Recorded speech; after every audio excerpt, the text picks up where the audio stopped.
The 11th of 13 Indy Racing League events for the year 2001 is about to get the green flag in the shadows of the Gateway Arch. It's the Gateway Indy 250 from Madison, Illinois, and it's coming up in a moment.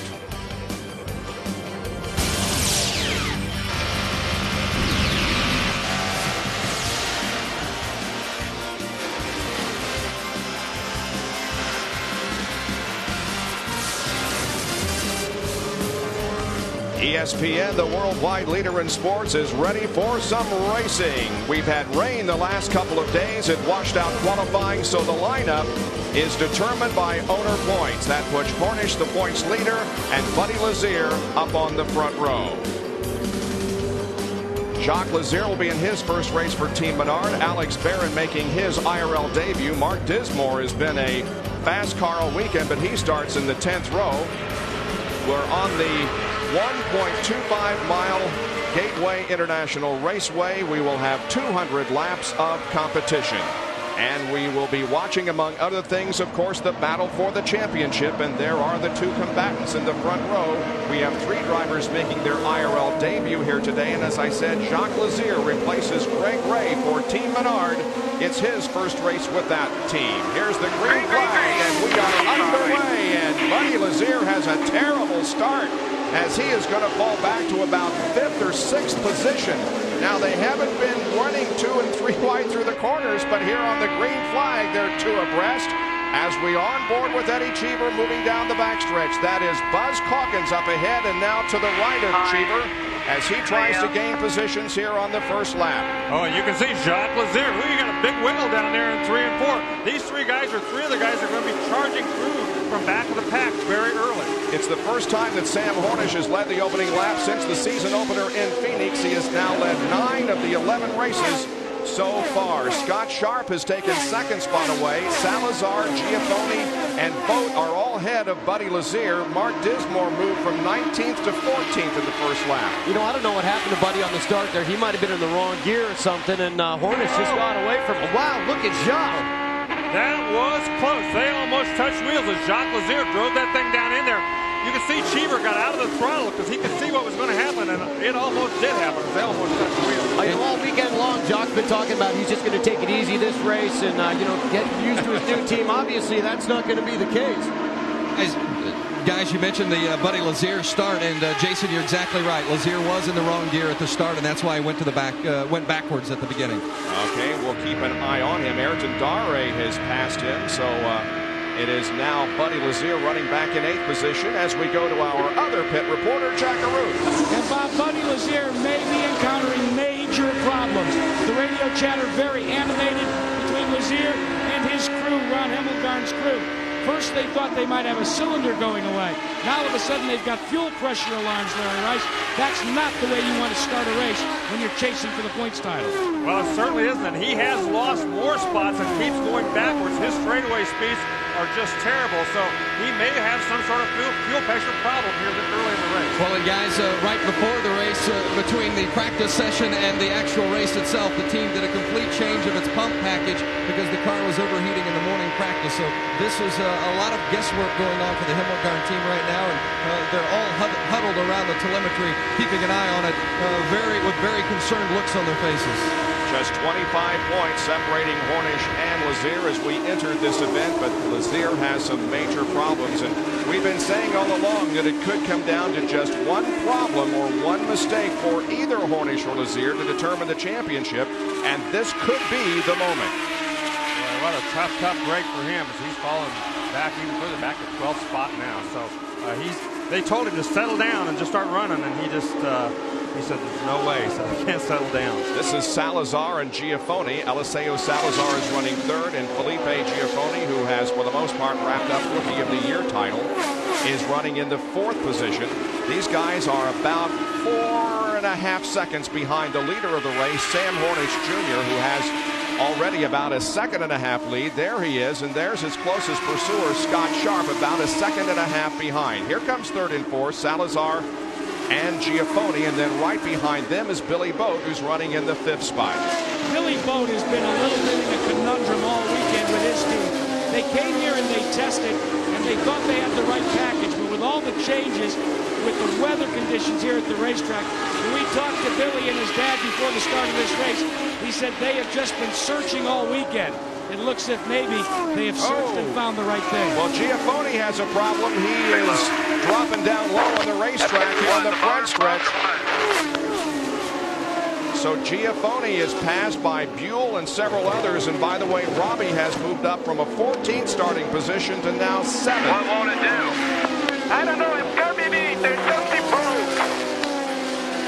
Something? What's the word? Or what? Might be so far or something. I don't know. My car got loose twice really bad, and it won't drive straight.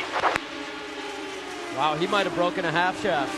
If the car won't drive straight, that's pretty common, isn't it, Larry? There's left rear tire flat. There could be any number of combination of things that have gone wrong, but definitely something broke. He went real high down there in 3 and 4, and as soon as he did, he got way out of the throttle. He was lucky he didn't get that thing in the fence. But Larry, according to telemetry, they think that it might be a left rear tire. You heard the radio transmission.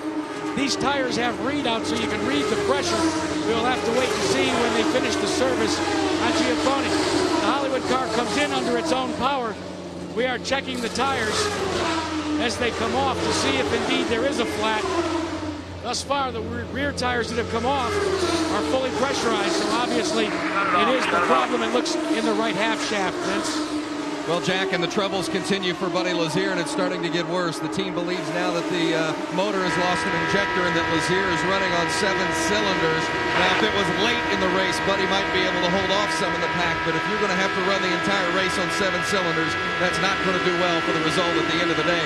Not the way Buddy Lazier wanted to enter this race with the championship on the line. And Vince, what they're going to do with Felipe Giafone is take him back to the garage to try and solve the half shaft problem. Remember, you can make major repairs back in the garage area, not on pit road. Points are very important. They're leading the Rookie of the Year title. Well, Buddy Lazier has now dropped back to 12th position, and he is holding there, but certainly a tough break for the driver battling for the championship. In fact, has won the last 4 out of 5 races. Sam Hornish Jr. continues to lead over Sharp and Salazar. More in a moment from Gateway International Raceway. And the race continuing here. There is Mark Dismore, who has now moved up to 9th spot after starting back in 14th. Here is the top 5. There is Buell running from 14th to 7th. And Dismore also making a nice move up into the top 10. He has gained 10 positions. He started 19th. Jacques Lazier has moved up 5. Anthony Lazzaro, one of the drivers making his debut here this weekend, has moved up 8. And Chris Meninga has moved up 5, another new driver on the series. Well, Buell, Lazier, and Dismore, the guys on the move. They moved from 13th, 14th, and 19th up to 7th, 8th, and 9th. So these 3 guys, they kind of hooked onto each other and just been kind of mowing through the traffic together.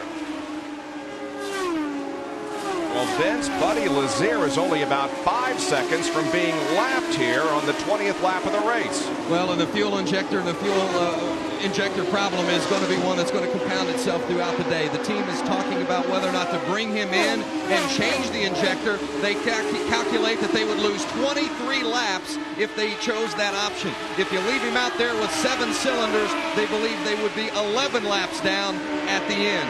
It's not a very good option, either choice, for the Himmelgarn Racing Team and driver Buddy Lazier. Not what Buddy needed here in his quest to repeat as the Indy Racing League champion. And Bob, it didn't take long for the Pennzoil Panther crew to let Sam Hornish know the misfortune on Buddy Lazier's car. They quickly radioed to him. Remember, their battle plan at the start of the race for Hornish and company was to try and burn Buddy Lazier down. They didn't have much to do with this engine problem out in the Oldsmobile Aurora, but it is good news for the current point leader by 25 points. Well, Sam Hornish has a 3.5 second advantage on Scott Sharp here in the 20th lap of the race. It's not that Sam was put up on the pole position because he didn't earn it, because he has been the fastest in practice virtually all weekend. He was the fastest in the final practice and was second or third in many of the other practices that we held. And he was also fastest in the testing that they had here. He had a lap at 169.152, a lap that we had not seen, that fastest speed we had not seen in the practices here. Yes, and this racetrack is a lot like Phoenix. And remember how dominant he was at Phoenix early in the year, the very first race, as a matter of fact. This racetrack is very much like it, only it's bigger. Watching Billy Boat. He's in 4th position. There is Salazar and Boat. Salazar 3rd, then Boat. Here comes Alonso Jr. and Ayrton Dare as they run in the 5th and 6th positions. Yeah, this is one of Junior's better races, but it's also one of his better starts. That makes such a big difference if you don't have to battle your way from the back. Can just ride along up there in the position, and he's done a good job so far, and he's running pretty good speed. ABC is giving you the chance to win a ride in an IndyCar and a trip to next year's Indianapolis 500. We'll be revealing the Indy All Access Sweepstakes Driver of the Day later in today's race, so stay tuned. You can see there's Robbie Buell. He's gaining on this pack. That's Ayrton Dare right in front of him. He and Jacques Lazier both running faster speeds and gaining on those guys right now. And Buddy Lazier has gone a lap down in 17th position. There's Sarah Fisher. She's being lapped by Salazar. And Boat right behind. Oh, she got very high. The front end pushed out on her. She just about took that thing up the fence. She got on the brakes pretty hard and stopped it, or she'd have been in big trouble. She's running in 20th position, and this week has the use of a Menard engine and had high hopes the thing would go well, but Sarah is not off to a good start here as we jump on board with Jacques Lazier, the new driver for Team Menard. Greg Ray was released from duties last week, and as far as his future is concerned, he hopes to have a ride lined up for Texas, the last race of the year. As to whether it will be a rental or a leased car or one of his own, we don't know right now, but we'll look for Greg to be back at Texas. You can see how important it is getting off of 2. Jacques Lazier had to lift just a little bit down there coming off of turn 2, and he lost several car lengths going down the back straightaway. Now then we're in some heavy traffic, and Buell's going to try Dare. And they're passing by Didier Andre, and Dare gets hung up behind Didier Andre. Car high, clear. And Jacques again, he got caught on the outside behind the lap car, had to lift, and he's going to lose it. Oh, look at Dismore. Dare stopped in front of him. Jacques Lazier, meanwhile, goes by. Lazier goes up on the high side of Didier Andre and passes him in a bold move up in the 3rd and 4th turns, and now Ayrton Dare says, well, if he did it up high, so can I. That's Jeff Ward going by Didier Andre. Right behind him is Mark Dismore. That's 7th, 8th, 9th, and 10th that are getting by Didier. Well, because of the limited practice time we had here this weekend because of the rain, I think we're going to see a lot of drivers trying different lines, trying to get around cars during the race. Yeah, it's going to be very interesting. You're going to have to choose your spots. Even though this is a 1.25 mile racetrack, it races a lot like a short track.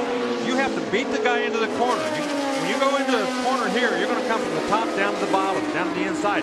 So you've got to get your nose in under the guy, let him know you're there before he makes that move, or you're going to crash. So it races a lot like a short track. Eddie Cheever Jr. running an 11th spot. Has won a race in each of the last 5 seasons, including Kansas, of course, giving the Infiniti 35A engine its first victory. Sam Hornish Jr. has stretched his lead to just over 7 seconds. Kind of reminds me of the first couple races this year when he just was so dominant and ran away from everybody. Yep. Scott Sharp is running in 2nd position, but as Jason said, about 7.5 seconds behind Hornish. And the reason that differential continues to increase, fellas, is because of that orange dot directly in front of Scott. Scott looks to the inside of the number 99. That's the Sam Schmidt car being driven this weekend by Alex Barron. For the last 13 laps, Scott Sharp's tried the inside as he does now to get by. Outside, clear, nice job. Scott Sharp was able to get by and now says he'll be able to pick up the pace just a bit. He was being held up by the 99, but Larry just didn't have enough oomph to get by cleanly.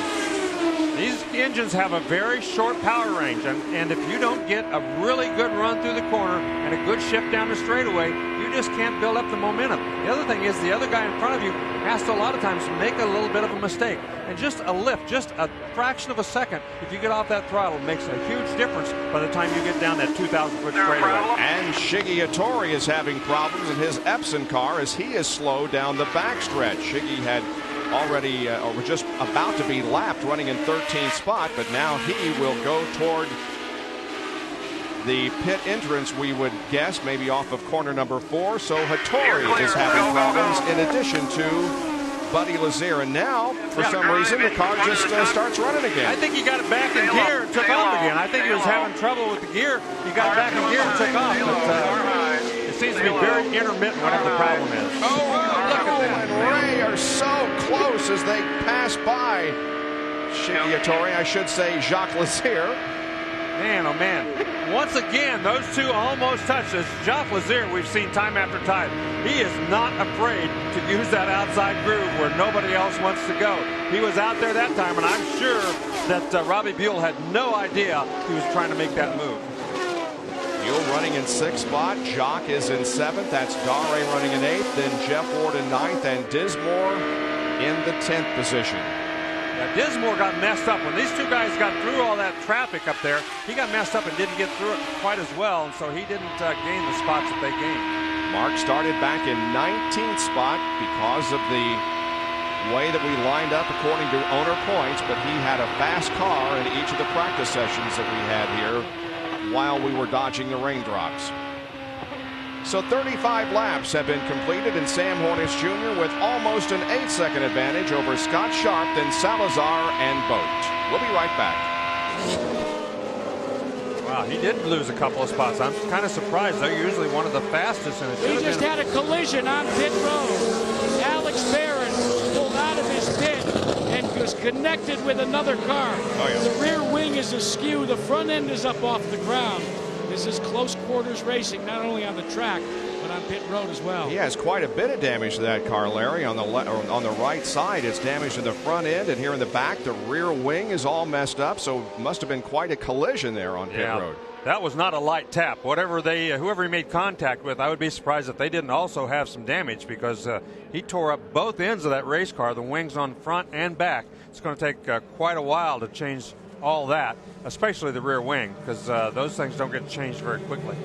Let's take a look at it once again. We'll see the contact, hopefully, between Buell and... Oh, no, it wasn't. It wasn't Buell. It wasn't Buell. He pulled to the right. Was that his teammate? That's Buzz Calkins. Was it Buzz Calkins? Yeah, it was Buzz Calkins in there. Wow. What a tough break. From another angle, we'll take another look at it. Whoa. Yeah, he started moving over to miss Buell. As Buell came out, there just wasn't enough for 3 wide out there. I'll tell you guys, the guy who made out the best in that round of pit stops was Al Unser Jr. He went in the pits a little ways back, and he came out in 2nd position. Well, Alex Barron appears to be out of the race. He has run 3 times here in the kart series, ran in 98, 99, and last year his best finish was a 14th, but it looks like it could be all over for him here in his first IRL race. There's Al Unser Jr. running in 2nd position. We will be back to sort it all out and hopefully go back to racing at the St. Louis Indy 250 from Gateway International.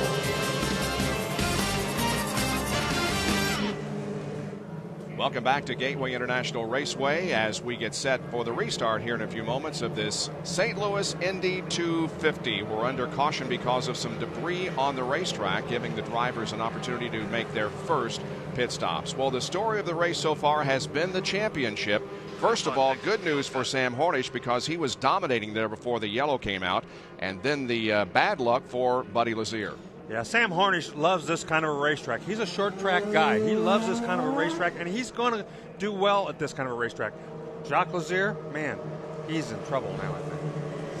And Buddy Lazier is experiencing problems that has dropped him way back, and it could be a crucial element for the championship. Yeah, it's just such a tough break for Buddy. He's really been on a roll, and that whole Hemmelgarn team's been really on a roll, and to see sort of his championship hopes go up with a bad injector is really unfortunate. But don't give up yet, because we got a long way to go here before the checkered flag. Down to Jackaroo.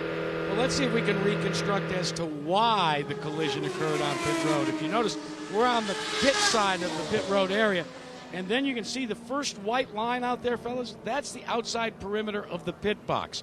It's nice and wide and roomy. So unlike the situation we had in Kentucky, there isn't as much opportunity to be blocked in. But when you pull out onto pit road, you have two very narrow lanes. You can't put 3 cars there, let's say, as you could maybe at a wider pit road like Indianapolis. So it's almost like pulling out onto the interstate and lo and behold finding out that there's a right lane closed sign. That's exactly what happened to those two. Buzz Calkins is reported to be out of the race, and if that's the case, it's his first DNF in 13 events. He was trying to tie his own record here this weekend of running at the end of the race. He has done so for the past 12, and it appears as if that record will not be broken this time, as he is reported to be out of competition. Now we go down to Vince. Well, one of the cars that may have dodged a bullet in that pit lane incident was the car of Mark Dismore. Dismore ran over some debris at the tail end of that accident, but according to Jim Frudenberg, all looks well on the telemetry at this point, but once they get going green, they'll get a better indication. But they believe that Dismore, even though he ran over some debris, is just fine. So keep an eye on the 28 car. And also, you take note of the 3 car of Al Unser Jr. Again, the Rick Gallis race team did an excellent job of getting Unser out of the pits under the gun, and now they're running second on the grid. It was announced this past week that Mark Dismore, with whom we are riding right now, will see what debris, if any, he ran over. Looks like he dodged some there, and I didn't see any. He came close to some. Anyway, it was announced the past week that unless there is significant funding for a 2-car effort next year for Team Kelly, there will only be 1 car for Scott Sharp, and Mark Dismore will be looking elsewhere. Yeah, and that's a real tough break for him. He's one of the really, truly nice guys in this sport, and it's tough to go out and get a huge sponsor at this time for next year. So hopefully he'll come up with one, but it's going to be tough. Sam Hornish, right on his rear wing is Al Unser Jr. back there in the 4th car in line. He's going to get around Lazaro, and now he'll come up to try to pass his teammate Didier Andre and the leader of the race, Sam Hornish, and he disposes of Didier Andre quickly, and now Al Unser Jr. sets his sights on Sam Hornish. Al Unser Jr. is quite a competitor. He wants to win as bad as anybody could ever want to win these races. He wants to prove to everybody that he's back in this series, and right now he's in a great spot to at least hang on and try to do that. Another reason why Al Unser Jr. wants to perform well here this weekend, fellas, is because of a brewery across the Mississippi River. Budweiser is one of Al Jr.'s auxiliary sponsors, and they've been involved in very serious negotiations to take over primary sponsorship next year. Man, oh man, they're not supposed to be able to run 3 wide through the corners here, but Jacques Lazier did. They told us that these guys weren't going to be able to pass down in 1 and 2 on the outside, but Jacques Lazier certainly proved them wrong that time. Man, what a move. Jacques running in 5th spot. And Vince is with Buzz Calkins. Buzz Calkins, one of those involved in that pit lane incident, a front left lower wishbone broken. Did you just not have any room? Yeah, the pit lane here is so narrow. It's a lot like Indianapolis, where you just don't have any room. And if somebody comes up into the high-speed lane, that's the way it's going to go. And Alex, it wasn't his fault either. I mean, he got forced up there too by whoever was in front of him. Chris Meninga has pulled off the racetrack, and it's going to bring out another caution. I don't think he hit anything, did he? Or did he? Okay. Yeah, I think maybe he did. He pulled off pretty abruptly and slowed down pretty quickly, so that's too bad for him. You notice that Felipe Giafoni was running very slowly on the racetrack also. This is Meninga's first race in the IRL, and this is his 2nd car from the Himmelgarn stable. Yeah, you're seeing they're checking him out. They're taking a look at the back of the car, and here you can see the wing, part of the front wing, laying up by the wall. So he definitely made some contact up there of some sort. And there you can see the black mark. He's already spun and in the wall. Looks like he did a complete spin, hit it with the right front corner, and then just kind of pulled it straight down into the pit area after that. Luckily, there was nobody real close behind him. He is a former champion of the Barber Dodge Series and finished 5th in an Indy Lights race here at Gateway International Raceway last year. So his is the second caution that we have experienced so far in the first 53 laps of this race. We'll be right back. Second caution out here at Gateway International Raceway near St. Louis in Madison, Illinois. Chris Meninga had contact with the wall up in turn number 2, and they are getting his car off the racetrack right now. Down to Vince Welch. Alex Barron was one of those involved in that pit lane incident, and what happened from your perspective, Alex? Well, the pit lane's obviously really tight down there, and we were pitted behind Walker, and I tried to get around Fish's tire. Tried to go around the right side of the tire, was out there quite a ways, and I just dropped the clutch and let it go around, and that's the only way I could get it out of the box without hitting the tire. Once I came out, she was coming out pretty slow. I was trying to go around her, and then I got the call on the radio from the spotter saying that the high line is already taken, and by that time it was already too late. So it was just some miscommunication on our part, and it's tight down there. It's hard to get out. Not the kind of debut in the Sam Schmidt Motorsports machine you were looking for. Will you be in Chicago in that car or not? Don't know yet. We're just taking it one race at a time. We'll see what happens. Alex Barron. And on pit road, Buddy Lazier's crew has taken the engine cover off of his car. Well, we've talked that the first guy that stubbed his toe might lose the championship, and this could make the difference. They're going to have to hope that Sam Hornish has some sort of a problem in one of the last 2 races, because if he doesn't, this pretty much puts him in the catbird seat. Buddy is already 1 lap down and is going to go more than 1 down if they can't get this car out quickly, and appears as if they are going to concentrate on fixing the problem before they get him out. Well, today, ABC Sports brings you the Little League World Series presented by Honda. Florida, Apopka, Florida to be specific, takes on Japan for the World Championship game at 6:30 Eastern Time. Speaking of baseball, the St. Louis Cardinals are sponsoring Robbie McGee's car. The St. Louis Cardinals, Atlas Van Lines, and Compton Roofing, all combining their efforts to get this St. Louis driver a good race here this weekend. Yeah, it's cool to see a town rally behind a hometown hero like Robbie McGee, And Larry Rice is from Brownsburg, Indiana, speaking of the Little League World Series, and I'm sure your town was quite excited about your guys' performance. Yes, they were. Everybody was very excited. They came home the other day, the whole town of Brownsburg was at the airport to meet them, even though they lost. Well, Bob, one of the things that you were talking about that St. Louis Cardinals sponsorship, Robbie McGee said earlier today on Indy Racing Today that ever since he was a child, he used to go to Busch Stadium and bring his glove to try and hope to catch a ball. So he said it was only apropos, he thought, to paint the car up to look like a giant baseball. It's a good-looking race car. Speaking of good performances, though, Bob Jenkins, I think congratulations are in order to you for being the Indiana State Fair watermelon seed spitting champion. Am I right in that? Not really, no. It was sort of a private contest, shall we say, not the whole state fair. Quite an honor, though, Jason. Well, congratulations anyway, Thanks Jason. very much. Well, the car of Robbie McGee, as we talked about a while ago, it's a beautiful race car. It'd be great to see some of these sports like baseball and football and racing get involved with each other. We got Anthony Lazzaro's lap car in there. Other than that, the top 4 are running right together. Here's Al Unser Jr. anticipating the green flag, and he's trying to get around the leader, Sam Hornish. He cuts to the inside, and he'll race Sam down into turn number 1. Will Al Unser Jr. get the lead here? Yes, he's going to. Unbelievable. What a great move by Al Unser Jr. And look who's right behind Sam Hornish now. Jacques Lazier. That was phenomenal. That was it. Al Unser Jr. has been through so many restarts in his very long career. I think that was just a lot of experience. But I will tell you, the Pennzoil Panther crew not at all happy with that restart. Kevin Blanche just giving an earful to the Indy Racing League official here. They did not feel like that start was in command of the leader, Hornish, and they let the IRL know they thought so.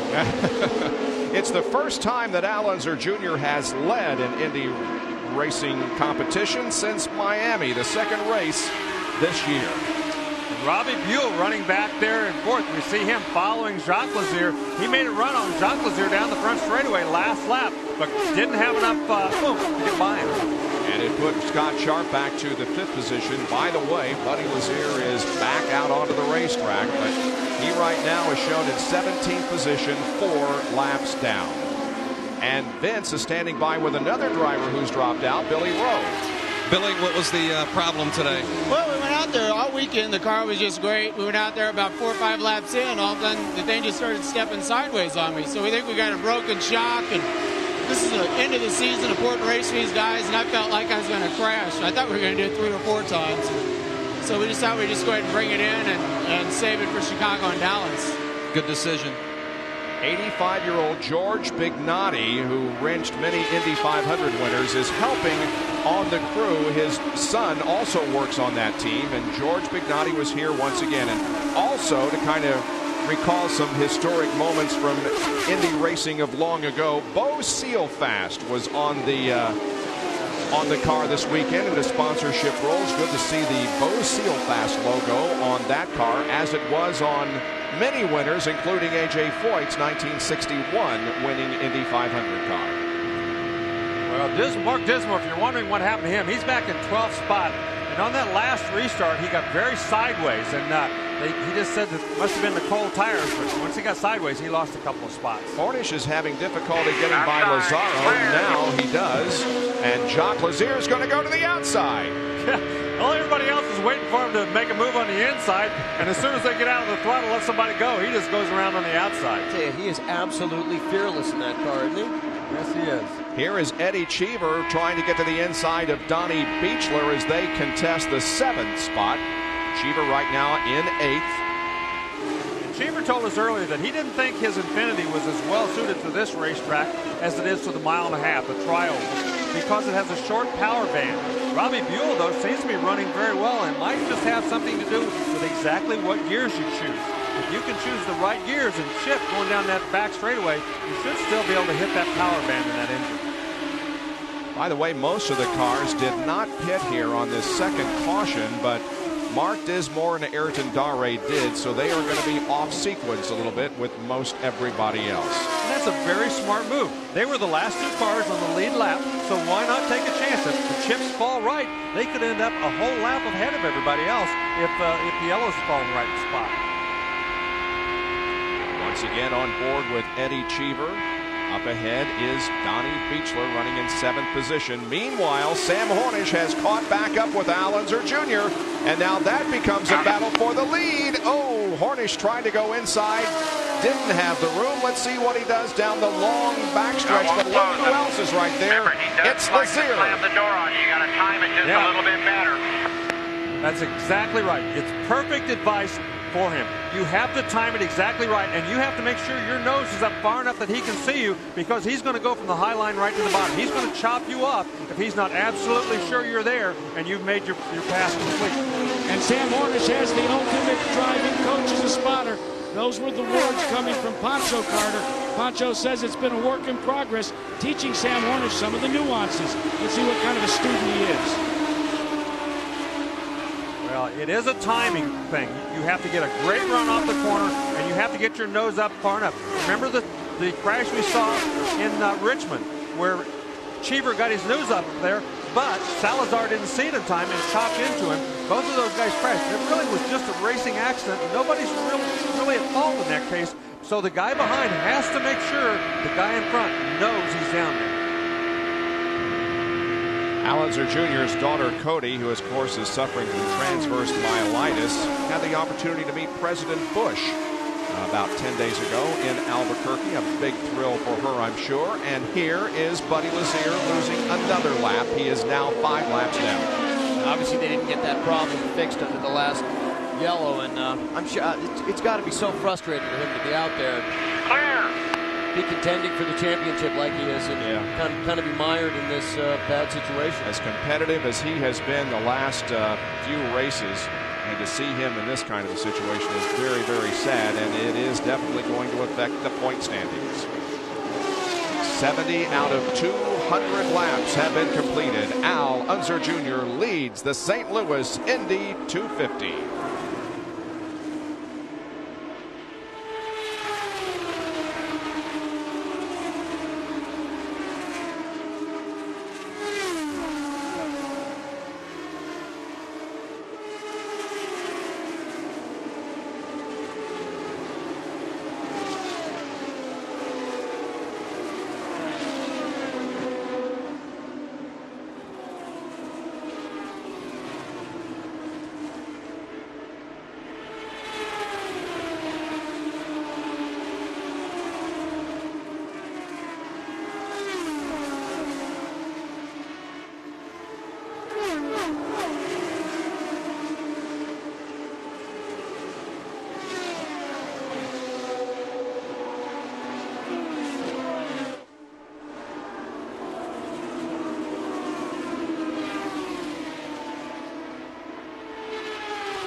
showing the rear bar, Sam.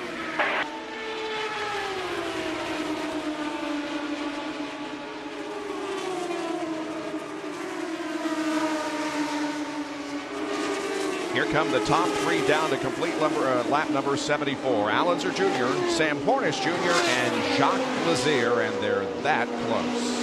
Here's Vince Welch with an update on Little Al. Well, the car has been perfect so far. They did not change anything in regards to the chassis during the pit stop, just fuel and tires when they came through the first time around. And Darren Russell told me that they thought actually they could have had a better stop than what they had. So very confident in the way the car is running. And they've also said they caught a little break. In times in the past, they've been caught up in accidents that have happened on the track. But being up toward the front, Al was able to avoid the trouble that's gone on in the oval so far.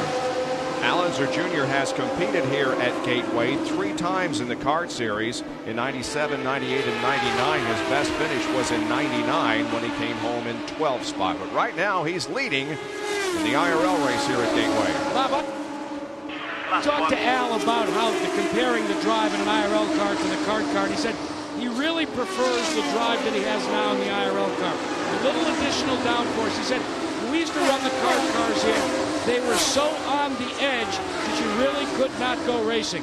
In fact, he opined earlier this week that probably Gateway is much better suited to the IRL package of high downforce and stock, normally aspirated engines.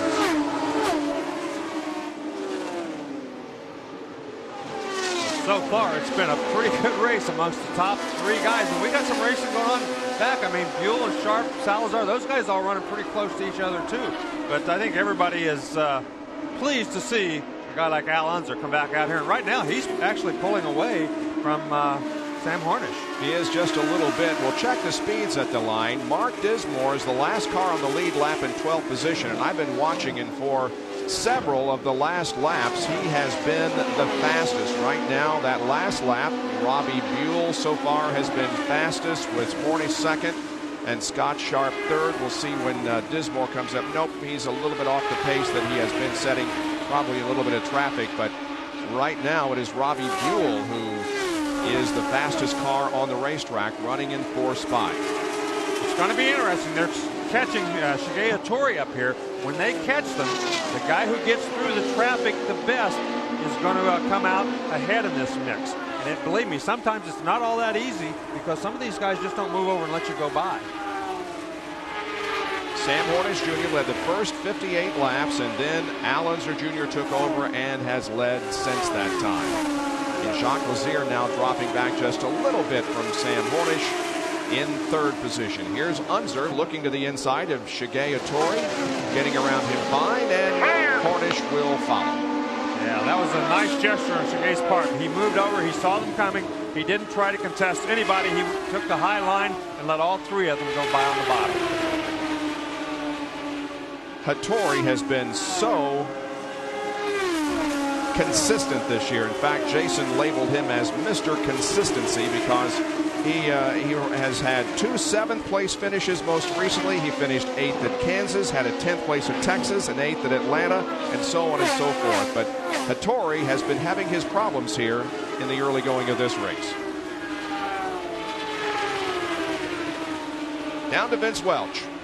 Anthony Lazzaro is just leaving the pits. He's the rookie running one of the cars from Sam Schmidt Motorsports, 37 years old, a former Toyota Atlantic champion. They had high hopes for him. He did his rookie test here and felt very comfortable. His team being run by the Treadway Hubbard crew, but Lazzaro reported that the car was losing power on the backstretch. They brought him in, took the cowling off, and said that the engine looked and sounded fine, so they're going to put him back out there, but keep an eye on the 44 car of Anthony Lazzaro. Felipe Giafoni is reported to be out of the race, and every time a car drops out, of course, it is a help somewhat to Buddy Lazier as he struggles out there. 83 laps are in the books. It's Al Unser Jr. leading Hornish, Lazier, Buell, and Sharp.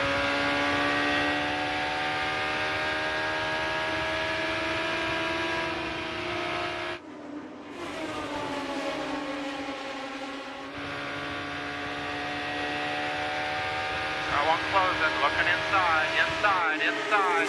Clear.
really managed this traffic a little better than anybody else. So all of a sudden he went from about a third of a second up to almost 3/4 of a second lead and about another 10 car lengths on the straightaway. So it wasn't much, but it was enough to give him a little breathing room. Well, Larry, one of the things that the team, including Pancho Carter, is telling Sam Hornish right now, keep in mind the necessity to win the championship. In fact, they are not pressing Al Unser Jr. whatsoever, as they feel that they might be able to make up some valuable time on the next series of pit stops because of their pit location. That, of course, remains to be seen. Here's a great battle. We've got Donnie Beechler and Eddie Cheever and Eliseo Salazar and Jeff Ward all running there. They got bottled up behind Hattori, but some good battling going on here. Yeah, these guys all had to let out the throttle a little bit. I thought we might see them move for a pass, but Cheever just couldn't quite muster up the strength down the straightaway to make that pass. That's Billy Boat down there in 9th position. We mentioned that Felipe Giafone is out of the race, Vince. Well, Felipe had very high hopes. I know you were extremely pleased with the car in the morning practice, but you're out now. What happened? Yeah, we broke a CV, unfortunately. I mean, still, that's our first DNF of the year, so I'm not too sad for that. I'm only really sad just because I really have a great car today. And then we tried to fix it, but there was still something wrong there. We couldn't find what it was, so we parked it. Still a runaway leader in the Rookie of the Year standings, Felipe Giafone. Up until today, there were only 3 drivers' car combinations that had finished were running at the end of every race. Calkins, Giafone, and Hornish. The only guy left standing now is Sam Hornish. He is running in 2nd position, just a couple of car lengths behind Al Unser Jr. There's Eliseo Salazar running 6th. Cheever right behind him in 7th. Then Beechler and Boat and Ward. All of them here on the main straightaway. Now Salazar taking it into corner number 1. Well, Salazar had a good starting position here today, and he's done pretty well. I mean, he's run a good, consistent race. Cheever, on the other hand, had a poor starting position. He came up and he didn't really make the charge that we're used to seeing him make. He's come up very consistently. And one of the drivers making his IRL debut, Chris Meninga, also out of the race, and Vince is with him. Chris, I know not the way you wanted your first Indy Racing League event to come to a close. Explain what happened to you in the 92 car. Just coming up on the traffic there, I took a little bit slower entry into turn 1 to try to get a good run on them coming out, and the car just got loose, and I didn't get a chance to catch it. Probably just a little bit to do with being right behind a couple of guys, and get a little air taken off the car, and it's got a little loose. Will we see you in Chicago or Texas? Yeah, we'll be back in Chicago. It's unfortunate had it this way today. We were having a really good weekend, and running up in the top 10 most of the weekend, and fortunately, we because of the rain, we qualified poorly, and you get what you get. We'll be all right. We'll see you at Chicago. Chris Meninga. Meninga's from a little town in Iowa called Pella, and Larry, isn't that close to Knoxville, where the Nationals are held? Certainly is. Of course, famous for the Pella windows. That's as right. Well. So a lot of things happening out there in Central Iowa. Well, ESPN is at Saratoga for the 23rd running of the $250,000 Ballerina Handicap. Catch the Road to the Thoroughbred Championship on ESPN and ESPN2. That'll be coming up next after our race. And for more information, you can log on to ESPN.com. We're going to have to see some green flag pit stops here pretty shortly if we don't have a yellow. They've run 52 laps since the last pit stop, and a lot of these guys, that's going to be close to the window. 2 of the 3 of these cars that you're watching here are A.J. Foyt-owned cars. Here is Beechler inside of Cheever and taking the position. So Salazar and Beechler, Foyt's drivers, are now running in the 6th and 7th positions. Bullet Beechler, living the dream. That's right. And once again, A.J. Foyt had some advice for Beechler. Remember, Beechler told us how he advised him on the way to enter a corner? Well, to this time, he told him the way to exit the corner, too, to pick up some speed, and he said it worked. He said, I picked up about a mile an hour. Donnie gained 3 positions in the point standings as a result of his 5th place finish at Kentucky a couple of weeks ago. He is in 15th spot in the point standings, tied with Sarah Fisher, and that only after 7 events this year. He didn't begin his IRL season until the Indianapolis 500. Larry, I have a question for you. If you are in a situation where you're expecting green flag stops, do you follow the leader if the leader pits if you're Sam Hornish, or do you just stay on your own sequence? Well, I think Sam Hornish, I think those guys are going to stay on their own sequence. They've got their own idea of exactly what they want to do, especially now that Buddy Lazier has had trouble. They're going to try to pick out their own race, run their own race, hope for a win, but more importantly, hope for the finish. Our next Indy Racing League event will be next Sunday at the new Chicagoland Speedway. Hornish. Outside. No, not this time. You can see how much time he lost. He had to get out of the throttle, push the front end when he went right in behind Al Unser Jr., and he lost 8 or 10 car lengths just because of that one move. But that's what you have to do. You've got to try that move getting into the corner. Unser running well after a rather poor start for the Team Gallus effort, but in recent events, he's done very well. A third place at Richmond, a DNF at Kansas City and Nashville, but a strong fourth place performance at Kentucky just 2 weeks ago. And right now, Al Unser Jr. is at the front of the field. He's been leading for the last 41 laps. 55 said jam him up. This is your chance now. Get a good run on him. We believe the Hornish will be in about 5 or 6 laps. And now Sam's going to look to the outside as they come off the corner as we reach the halfway point. 100 in, 100 to go. They're coming up to lap Robbie McGee. And that was Torrey. Did you see how Al Unser used that pick? All that experience, as Hornish went to the outside, he says, okay, you can have the outside. I know there's going to be a slower car out there. You're going to have to lift. Keep it up. Well, he has a good student, if you will, behind him. Al Unser Jr. could probably give some pointers to the younger Sam Hornish. 5 laps until we pit. 5 laps until the pit. McGee, by the way, will be going 2 laps down in 13th position if little Al is able to get around him, and it looks he will be able to do so here on the backstretch.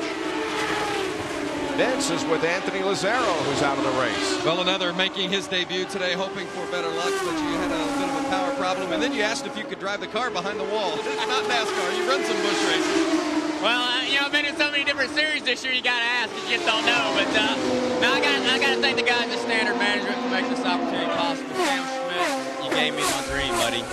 You let me start in IndyCar racing. For that, I'm forever thankful. I got to thank the people at BG Products.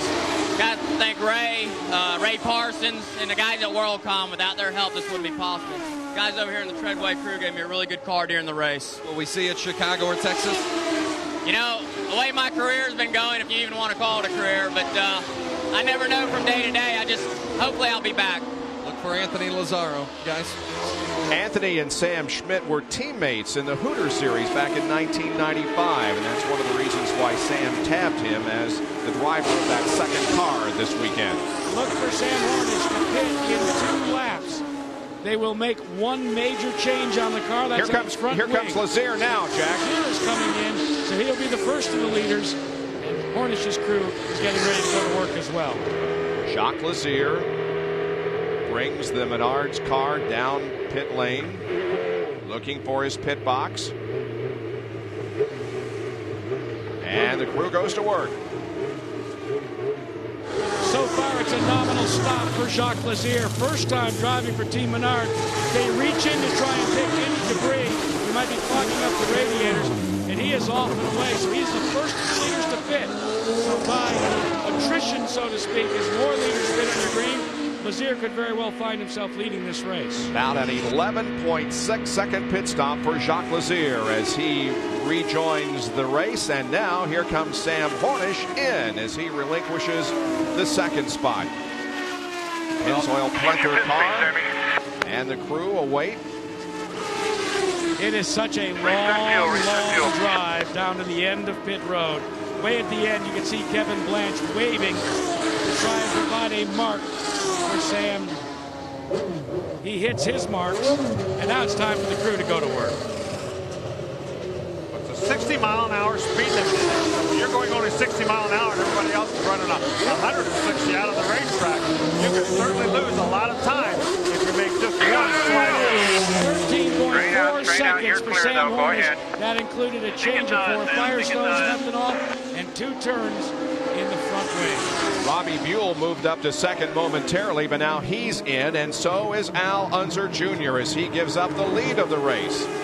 So we're seeing wholesale pit stops here on the 107th lap. Mark Dismore is also in for a pit stop. There's Little Al coming to a stop, and the Gallus team going to work. Fuel and pump your clutch. We'll see if he can get in and out. Remember, the fastest time we've heard so far is a little over 11 seconds. Looked to be a pretty clean pit stop.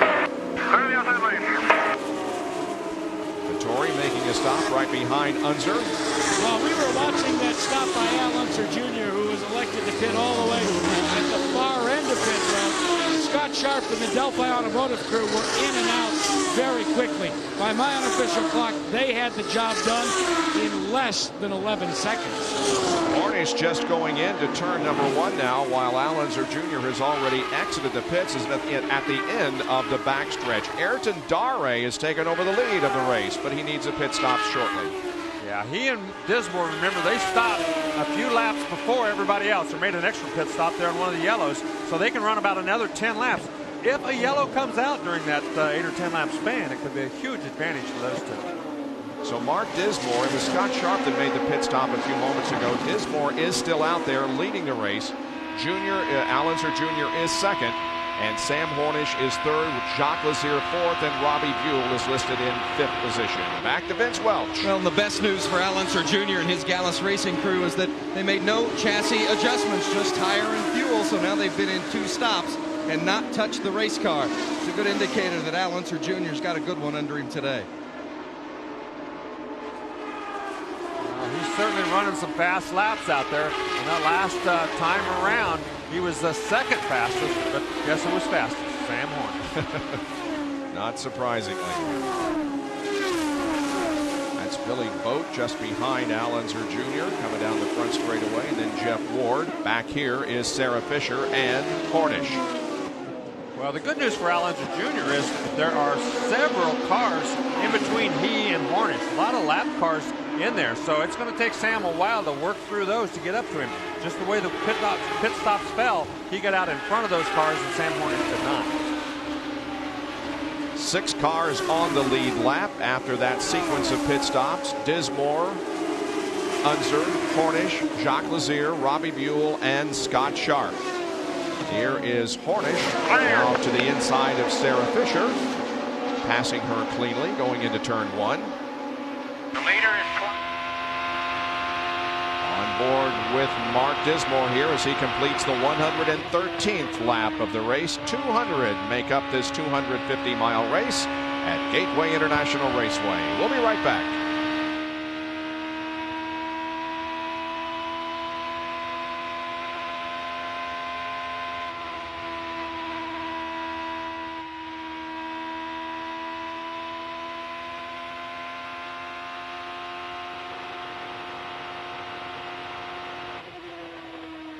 outside clear.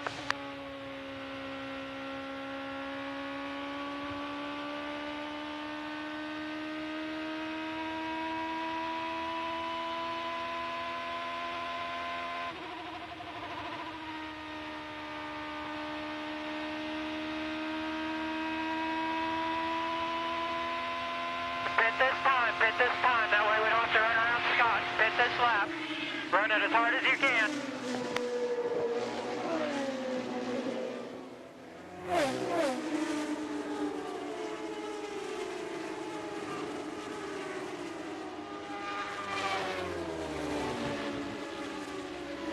Back at Gateway International Raceway, and Mark Dismore now heads for pit lane as he needs some fuel. Get pit speed, pit speed.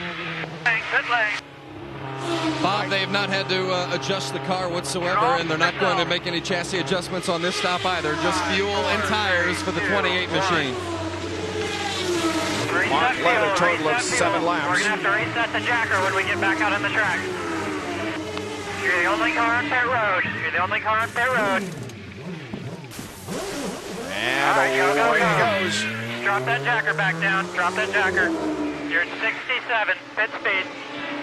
Good pit stop, 11.9 seconds for Dismore.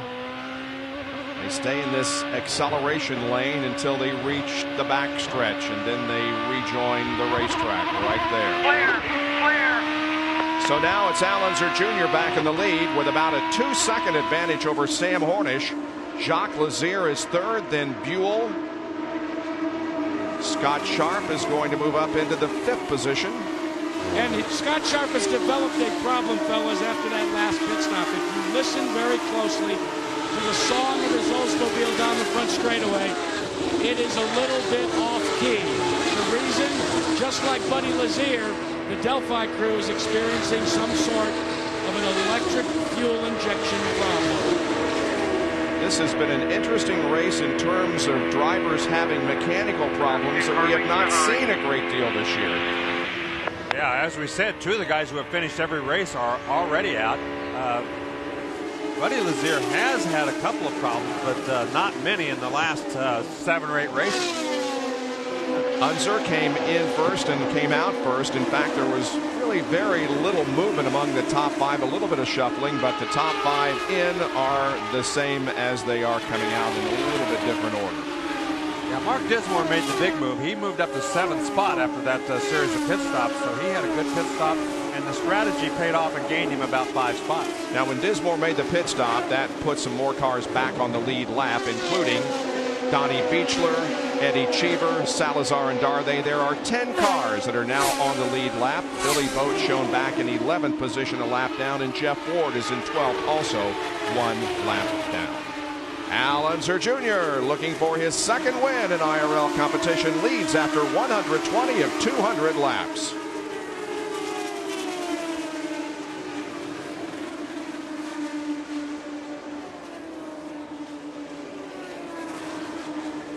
Okay. Okay.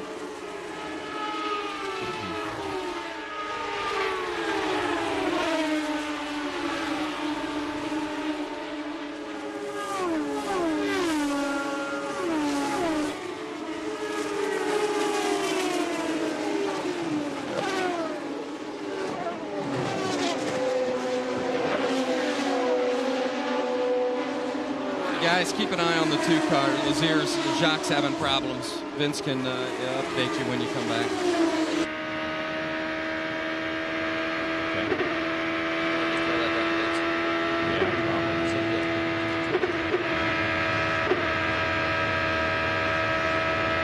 Yeah. It's coughing. Hiccoughing.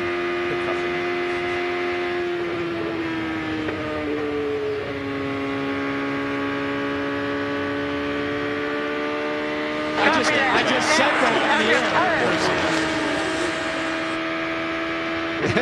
Thank you.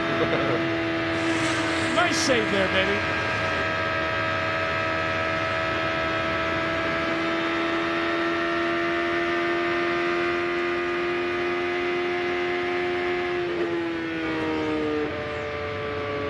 Back at the St. Louis Indy 250, Al Unser Jr., followed by Hornish, Jacques Lazier, Buell, and Beechler were on board with Jacques Lazier in the Team Menard car, but Vince, I don't think that thing is completely up to song. What's the story? No, they believe they've got a bad crank trigger and the engine has been missing. So whether or not this turns out to be a terminal problem, only time will tell. But Jacques told me today a win for this team would be a top 5 finish. Well, currently he's right up there running 3rd, but whether or not he can stay there or not, there are a lot of worried looks in the faces of the John Menard pit. 75 laps to go in this race, so we've still got a long way to go. Here is Eliseo Salazar and Ayrton Darray as they battle for 9th position. Even with that, Bob Jenkins, Larry Rice, Jason Priestley, Vince Welch, and Jack Arute back at Gateway International Raceway in Madison, Illinois, just across the Mississippi from St. Louis. And we are 148 laps into the St. Louis Indy 250. It's a 200-lap race on this 1.25-mile racetrack. Robbie Buell leads the race, Jack. And he is gambling, Buell and the Dry and Rambo Purex team, that this race will go green the rest of the way. They can go to at least lap 150. Now, as I've said many times, I'm not a math major, but that means when they make their stop, it will be the last stop of the day. And Vince Welch, all the other leaders are still going to have to come in and top off. Sam Hornish Jr. among them. Hornish can come in anytime between now and lap 190, so he's got some room to play with here. Now, Hornish obviously in the lead of the championship standings, and with Buddy Lazier's problems today, that lead is just going to grow. But team manager Kevin Blanche said, even with Lazier having his troubles, we don't want to settle for second. We want the victory. So Sam Hornish Jr. will continue to try to reel in Robbie Buell. That's the best way to separate yourself in points, because there's a 10-point difference between first and second position, and if you lead the most laps you get a 2-point bonus. At this point, Al Unser Jr. has led the most laps, 65. 5 in all have led. Hornish has led 59. Robbie Buell has been in front for 18, Dismore for 8, and Ayrton Dare led a lap. Eddie Cheever Jr. is in 6th position, about 13.5 seconds behind Robbie. This whole thing of pitting out of sequence for Robbie Buell could play out very, very well for him, as Jack Arute was saying.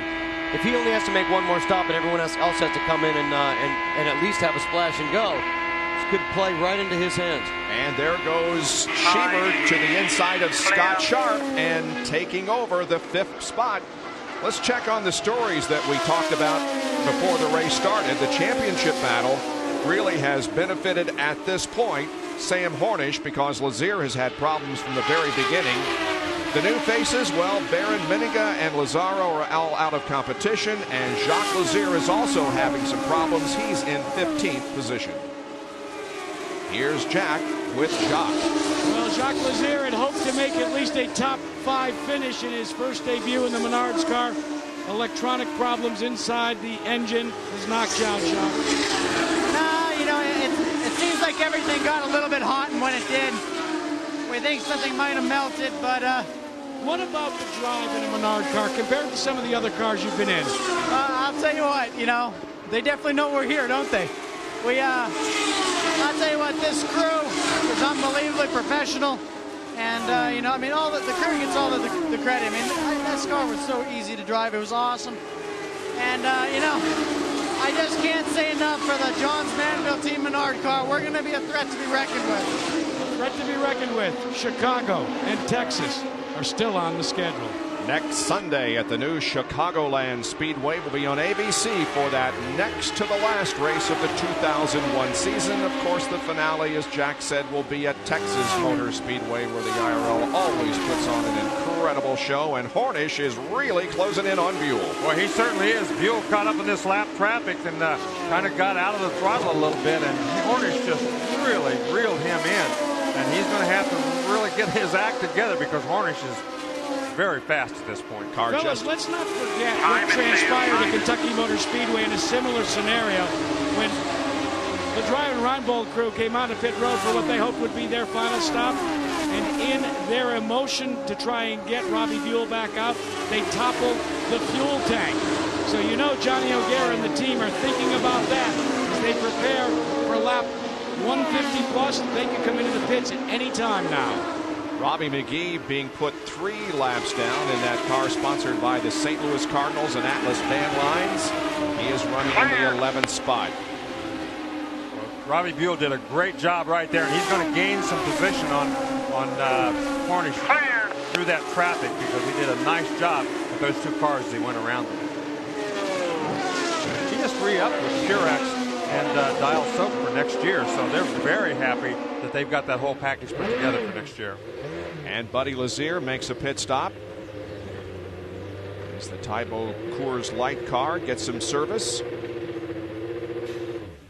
See, they're not nearly as urgently on that They're on the way. doing the pit stop as normally they would be, because they realize they don't have a lot to gain by gaining 1 or 2 seconds in there.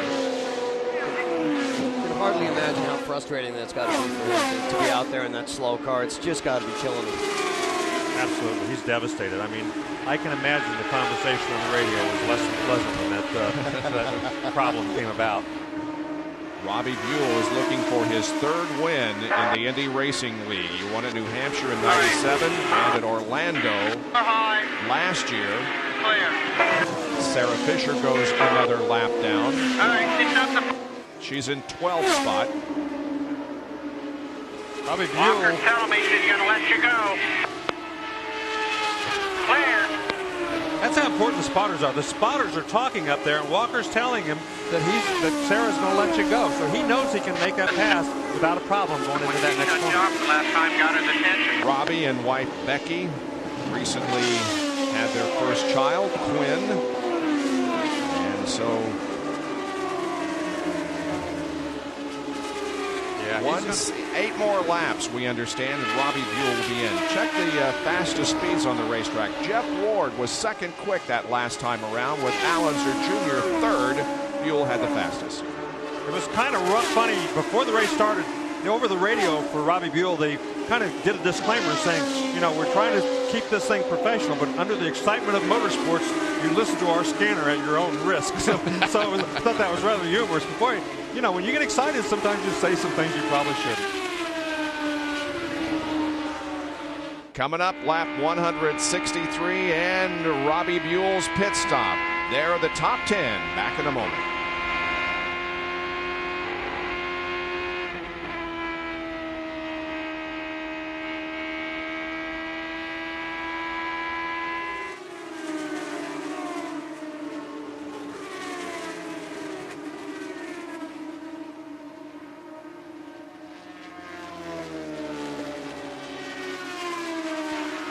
If we catch Sharpie, he's the next car in front of you. He's really slow going into the corner, really slow. We're approaching our pit window, Robbie, in 5 laps. 5 laps.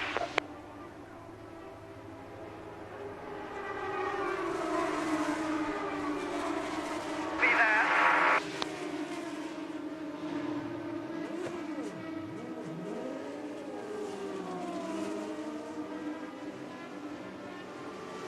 Four laps, pit in 4 laps.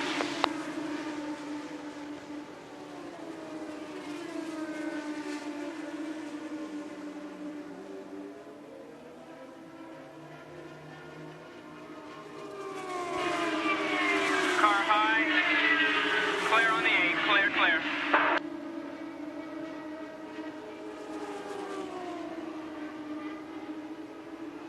Pit in 3 laps, pit in 3 laps.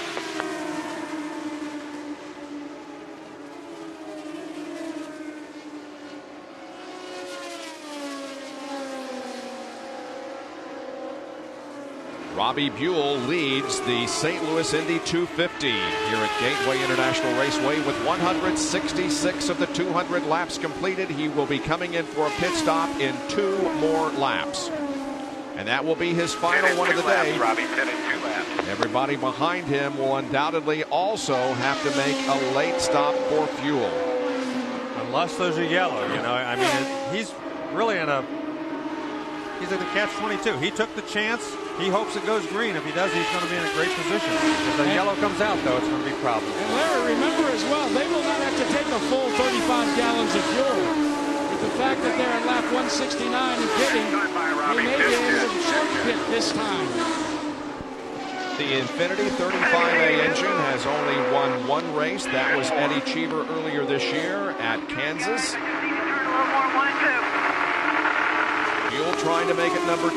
Copy that, Robbie. Copy that. We got a fix for you. Well, he's going to make it 62 laps. Wow. Now, the question is there anybody out there? Get all you can, Robbie. Get all you can. Watch your speed at the barrel. Is there anybody that can go 67 laps? If they can win this race. Yep. Without a pit stop. Let's watch this pit stop. In 3, 2, Jack reminded us of the problem the team had Put on the brake. a couple of weeks ago in Kentucky. Reset your fuel. Now, the man you want to watch is Johnny O'Gara on the right front tire. He will make the signal when to pull out. They have dropped much more flawless pit stop than the last time through. Yes. 12.2 seconds. You gotta like that for redemption. Good stop by Robbie. 30 laps to go in the race. Sam Hornish has taken over the lead once again with Allenser Jr. second. Mark Dismore has persevered and is in 3rd position. Bob, the front car, the 4 car of Sam Hornish Jr., certainly within its fuel window as well, but they've got some room to play with, but they still must make 1 more stop. So even though you see the 4 car out in front now, the Pennzoil Panther team is going to have to come 1 more time to pit lane. There is Allenser Jr., who still has led the most laps here this afternoon, although Hornish, since he is back in the lead, will be getting those 2 bonus points if he can stay in the lead for another 3 laps. Green race average 161.5 miles an hour. We've had 7 lead changes among the 5 drivers and 3 cautions.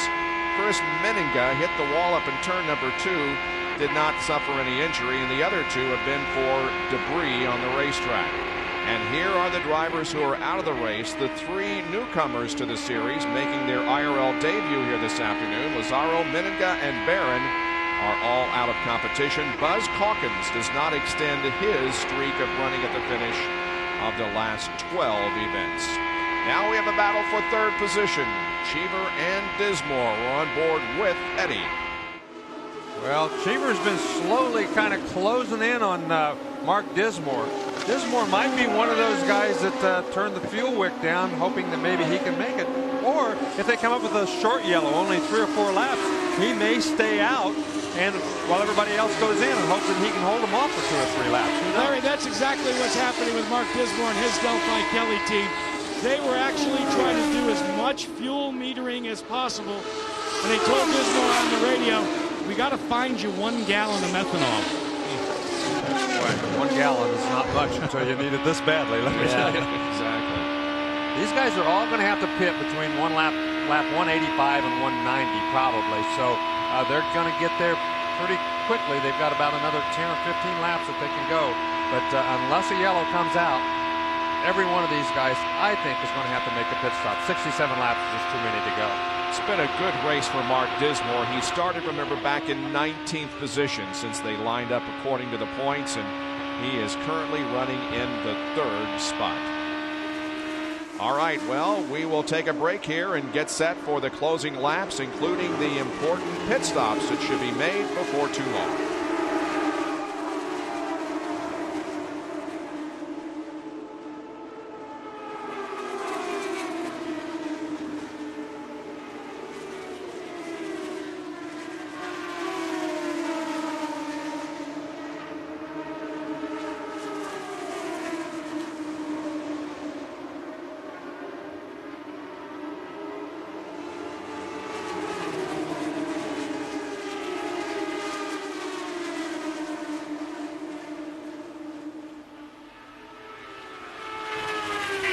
Going to the pit.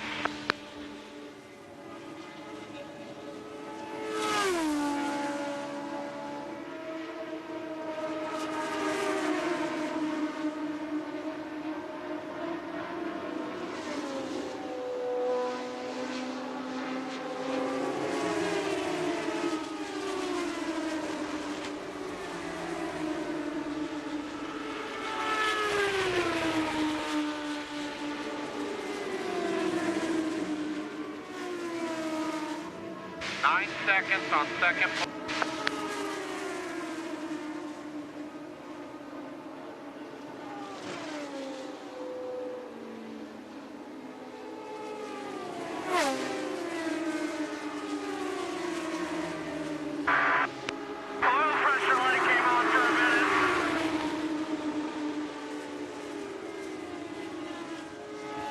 Current points leader in the Indy Racing League, Sam Hornish Jr. is the current leader of the race. In fact, he has a 10-second advantage on second place Al Unser Jr. However, there remains a question of who will have to stop for fuel before this race is over, Jack. Well, how alluring is the potential first victory of 2001 for Al Unser Jr.?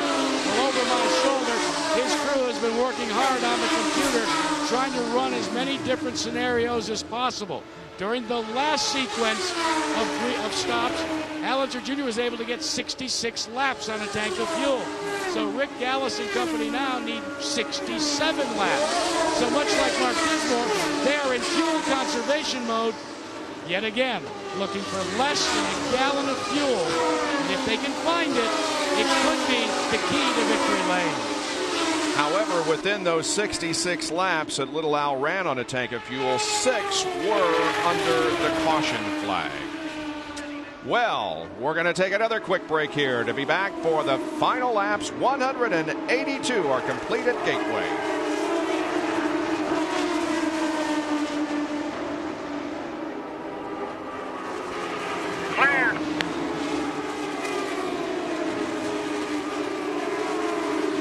Allens or Jr.?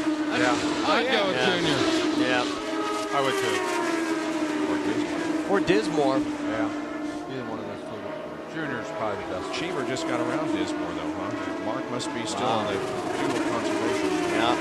Cheever figures he's 10 laps short. 10 have to pit with 10 to go. Over second place. Yeah.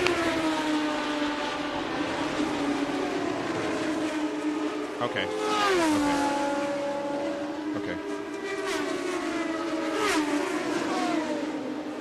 All right. Okay.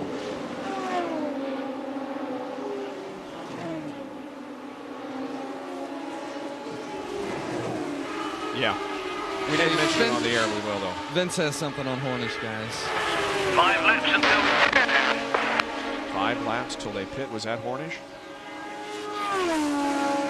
Easy, I walk, Sean. 4 laps until we pit, Sam. 4 laps. Wow.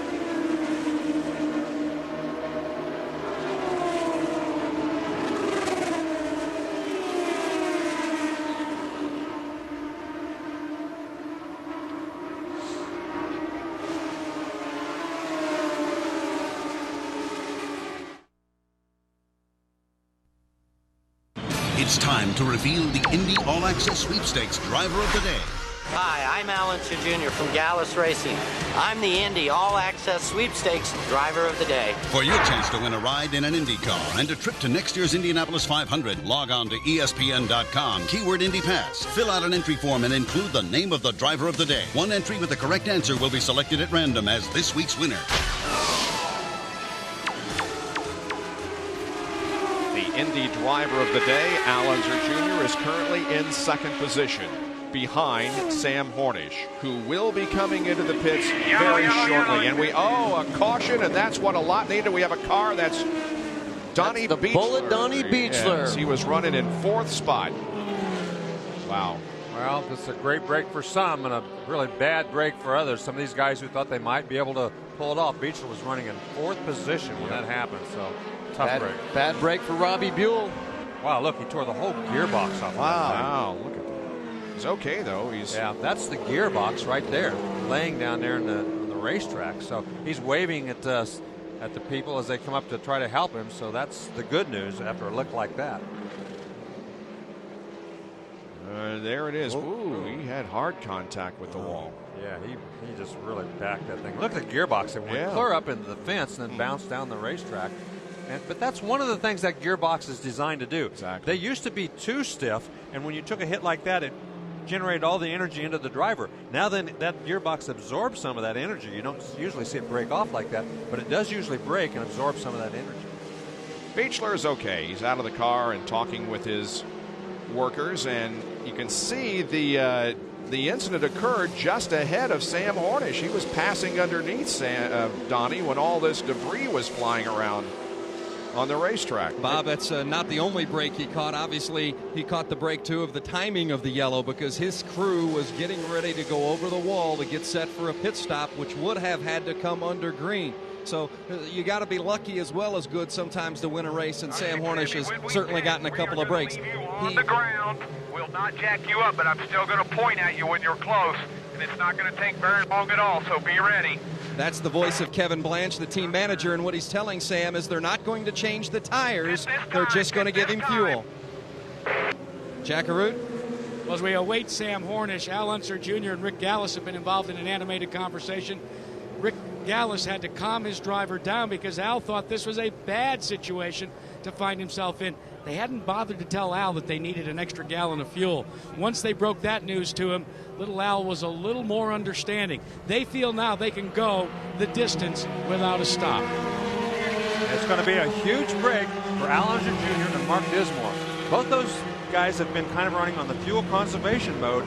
They may not come in, and they're just going to hope that they can run those last 10 laps and hold off charging Sam Hornish. Well, guys, the other thing to remember is that while that transmission flew off the back of Donnie Beechler's car, that would also indicate that all the fluids that were contained therein are now all over the track, and we're going to have to put down some speedy dry.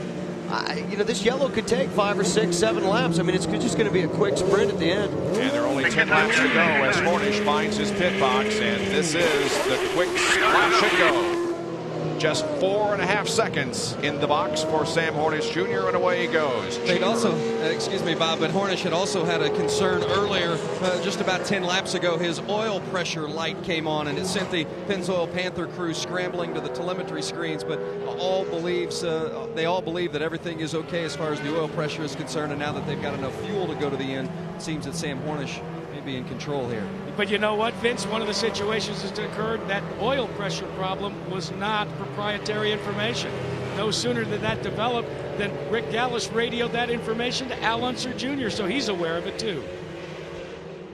All right, they clean up the Donnie Beechler crash over in turn number 2. We'll take a break. Stay with us for the exciting conclusion in a moment.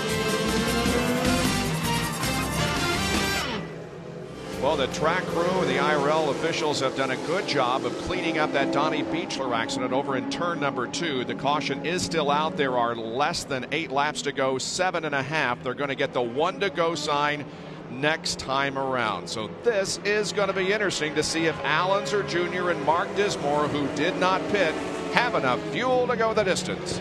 Well, it's going to be a huge gamble, but I think it's a gamble that you have to take. They've done this before. They did exactly the same thing earlier. They ran 66 laps with several yellows. If they want to win the race, and I think they did a we're going to smart run thing. at the 3 o'clock position because we don't know if we're going to make it, but we're either going to win this race or not.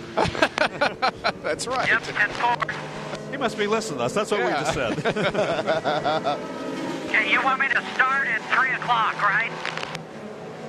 Sam Hornish, by the way, is back there in the middle of the field. He's got a lot of cars to pass. That's not to say that he can't, but it is to say that he has a lot of work ahead of him. Eddie Cheever is also back there in the same situation. Cheever also came in for a splash and go during this caution period.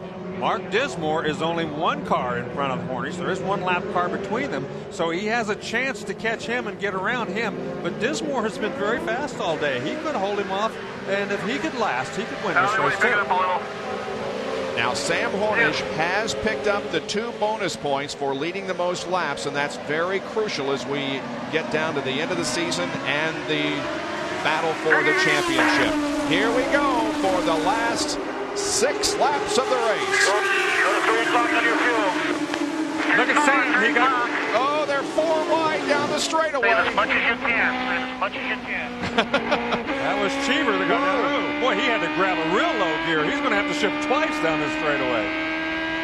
Passing by Buddy Lazier. See, there he did have to shift twice. Yep. He went down clear on into 4th or 3rd. Al Unser hits the line, and now there are 5 laps to go. Now look at that. Eddie Cheever is in 4th position, right, and he's right behind Hornish on the track, who's running in 3rd right now. This is shaping up to be a battle for 3rd place. Yeah, Hornish and there's Mark Dismore right in front of Hornish. You got 2, 3, 4 right there. I think that's Scott Sharp right in front of him. No, it's Dismore. There he is. Yes, it is. You're right.